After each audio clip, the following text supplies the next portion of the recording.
There's growing concern in Britain about the future of the state pension. More and more people are asking, will it even exist by the time I retire? A survey by Hargreaves Lansdown captured this anxiety, revealing that 46% of respondents didn't think the state pension would exist by the time they retire, or weren't sure. That statistic alone highlights a major trust problem in what has long been seen as the bedrock of retirement planning in Britain. This is why many are beginning to ask if we're approaching a time when the state pension will be over altogether. It also explains the growing trend among financial advisors who encourage clients not to rely solely on the state pension when planning for retirement. In this video, we're going to look at why confidence in the state pension is eroding, how the pay-as-you-go model really works, the demographic challenges of an aging population and falling birth rates, what the public and experts are saying about its future, and finally, what possible reforms or alternatives might lie ahead. Here's where we need to clear up one of the biggest misconceptions about the state pension. Your national insurance contributions do not go into a personal account with your name on it. This is not a savings pot waiting for you to claim when you turn 66 or 67. Although you pay NICs every month, the money is not being saved for the next 20, 30 or 40 years until you retire. Instead, the money you pay today, along with the contributions your employer makes, is immediately used to fund today's pensioners and other benefits like unemployment support, maternity allowance and parts of the NHS. This is called a pay-as-you-go system. When you retire, your state pension won't be paid from money you've saved, but from the NICs and taxes of the then working population. It's a chain of trust across generations. Today's workers fund today's retirees, and tomorrow's workers will, in theory, fund you in your retirement. But there's a massive growing problem with this model. Two powerful forces are colliding in the UK.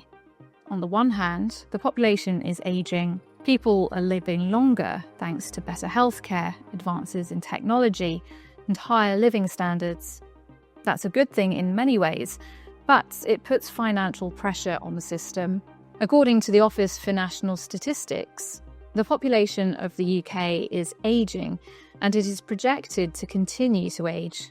By 2050, 1 in 4 people in the UK will be aged 65 years or over. That's a dramatic shift. More pensioners living longer means the government has to keep paying out pensions for more years per person. On the other hand, the UK's birth rate has fallen well below replacement level. Nest data shows in 2024, the total fertility rate was 1.41 children per woman for England and Wales compared to 1.42 in 2023, far short of the 2.1 needed to keep the population stable without migration. This means fewer children growing up into workers, who will eventually pay NICs to support the pension system. The result? The dependency ratio, the number of working-age people compared to retirees, is shrinking. Back in the 1960s, there were roughly 5 workers per pensioner. Today, it's closer to 3. By the 2040s, it could fall towards just 2. That means fewer workers paying for more pensioners. The maths simply doesn't add up. That's why growing numbers think the state pension's days are numbered, and that its time may soon be over. The Hargreaves Lansdown survey lays it out starkly. Hargreaves Lansdown found that 46% of respondents didn't think the state pension would exist by the time they retire, or weren't sure. Just 17% thought the triple lock would still be in place when they reach retirement age. The triple lock is the mechanism for calculating state pension increases, with payments rising each year by one of 3 measures: the rate of inflation, as of the previous September, average earnings growth, as of the previous July, or 2.5%, whichever is highest. Meanwhile, 22% believed the state pension would still exist, but without the triple lock, and 15% thought it would be means-tested, so only less affluent retirees would qualify. This matters because public trust is essential. If younger workers lose confidence that they'll ever see a return, The social contract underpinning NICs begins to fray. Why keep paying in if you don't believe the system will pay out? Why keep paying into a system if you believe you'll never get out of it what previous generations did? The triple lock itself has become a political hot potato. On the one hand, it's popular with pensioners who see their income rising faster than wages in some years. The triple lock guarantees that the state pension increases each year by whichever is highest: inflation, average wage growth, or 2.5%. That might sound like a fair safeguard, but it means pension spending can rise rapidly in years of high inflation or strong wage growth. On the other hand, it's expensive for the Treasury.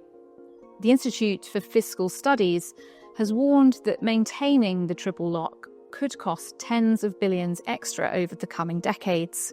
By 2070, the Office for Budget Responsibility projects that spending on pensions will rise from around 5% of GDP today to nearly 7% of GDP. That's hundreds of billions of pounds in today's money. When you consider that the UK already has debt above 100% of GDP and is paying over £100 billion a year in interest, the strain becomes obvious. That figure alone rivals or exceeds what the government spends on major departments like defence or transport. Rising debt interest is money that can't be invested in schools, hospitals, or infrastructure. It simply services past borrowing. At the same time, the welfare bill is climbing.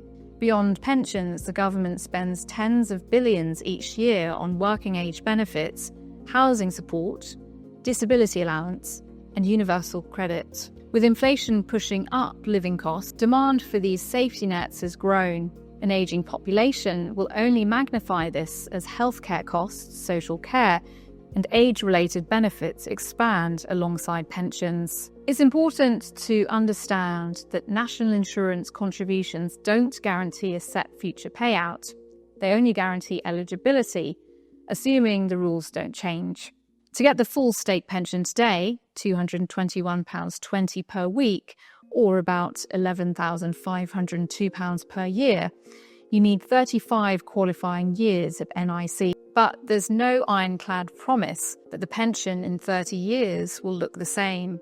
The government could raise the retirement age, already moving to 67 by 2028 and likely 68 in the 2040s, change the formula, or restrict access through means testing.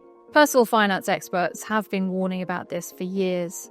Financial experts have repeatedly warned the public, don't rely solely on the UK state pension. They argue that while the pension is valuable, it cannot guarantee a comfortable retirement, especially with the cost of living rising. Think tanks like the IFS and Adam Smith Institute have also raised red flags. They've noted that the pay-as-you-go model is becoming harder to sustain with an ageing population. Their view is that unless taxes rise significantly or benefits are cut, the system is heading for a crunch. Reports from major pension providers like Scottish Widows back this up. Their national retirement forecast found that nearly 60% of low to middle income earners could face a 60% drop in income in retirement, largely because the state pension alone won't be enough and private savings aren't keeping up.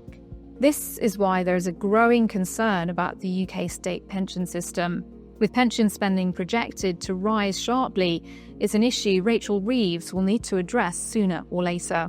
One option is to grow the UK economy, something Labour pledged when entering office.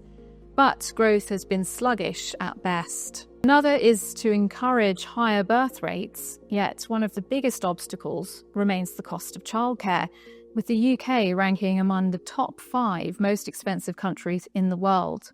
Other possibilities include driving a dramatic increase in productivity, raising taxes, though the UK is already facing its highest tax burden in decades, or pushing the retirement age even higher, a move that would be politically costly.